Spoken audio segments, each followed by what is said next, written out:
You know, this whole TechnoLarp situation has got me thinking recently, and like about content strategy and a few other things. And to be fully honest and fully open, I think that this entire idea was horrible. Like, I don't think that there was much negative intentions, maybe, but also I don't really know the person, so I'm not really going to sit here and defend a person that I'm completely unaware of. But it's kind of got me thinking about strategy, and the reason I say strategy is because this was inherently a bad move, a insensitive move. This was an insensitive and overall in bad taste move, and a really tone deaf move, to be honest. To I know the LARPing community has become a huge thing, but especially to make a LARP account of somebody who's still, I would say, is relatively recently dead, like it hasn't even been 10 years, is very, very tone deaf. Now, in saying that, I mentioned strategy because now I don't necessarily know if this was TechnoLarp's intentions, but I feel like it could be one of those things that's pointed out. This could be a strategy overall, right? Where I hope that it wasn't with any malicious intent, and I hope that the person behind it has hopefully good intentions. From what I hear, it has been pretty decent, but like in terms of intentions. But this could just be another way of farming negative interaction. Like, sure, it was an ignorant move, but first off, when it comes to LARPing, if you are going to get to the point where you're LARPing a dead person, maybe wait until it's been a significant amount of time, like 10 years or something along the lines of that. Like, I know there's Michael Jackson impersonators, but what? It's been years since MJ's died. And sure, that's still insensitive in its own sense, but like, I guess the people aren't necessarily trying to become friends with Michael Jackson's friends, or at least kind of unintentionally try and replace him. Like, it was a little bit weirder when TechnoLarp was playing with Technoblade's friends, right? I'm not necessarily too well versed in the Minecraft community or anything along the lines of that, or even Technoblade's community, but I think that there is something important to kind of point out when it comes to talking about this overall, because LARPing has just become a huge thing on YouTube now.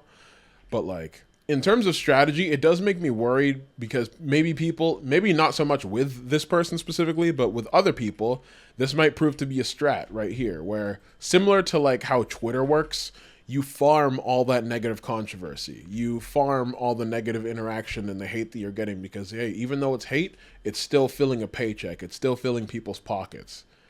And people are blown away at kind of the audacity of making an insensitive account like this, right? And luckily, now after a good bit, TechnoLarp has decided to take down that name and that persona and just reveal his official one, which is Striker. And that's nice and all, but now it seems like, hey, I've used the Technoblade brand as much as I can now. And I'm not saying he did this in particular, but it can come off this way, or somebody else could see this as a strategy to do this exact thing, where they say, hey, I've LARPed and farmed all the negative interaction, gotten a lot of large creators to talk about me.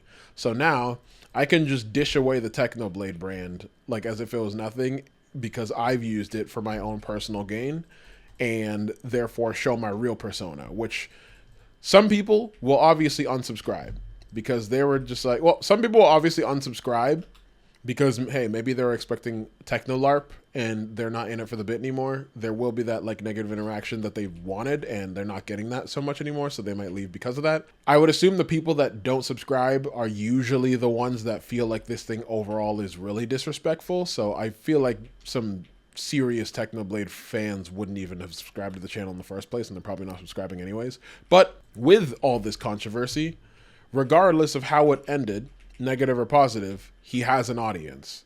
Within a month, it's been, what, up to 200,000 subscribers and has become the talk of the town on several different significantly large YouTubers. And instantly, that is a career, right? I don't necessarily know going from here on out if all of his videos will like tend to blow up or like keep the same amount of consistency now that he no longer holds the brand name.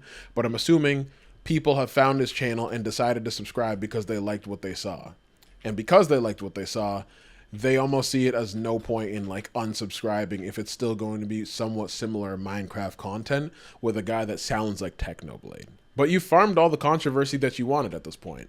And now you get to be your real self. So it's almost like a win-win situation, even though you took a little bit of shit for the insensitive kind of, I guess, like mission or count name and all that stuff. So, it is kind of unfortunate that somebody had like LARP this channel, but now that he's gotten what he probably wanted out of it, garnered an audience because of it, he doesn't really need to focus too much on brand building other than just being the person that sounds like Technoblade.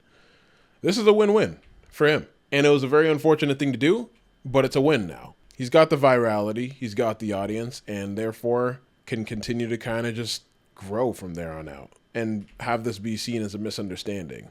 Now, this isn't so much to harp on TechnoLarp specifically, but it sucks because this does provide a strategy to like other creators that might want to do the same thing and farm off of said controversy. I don't know.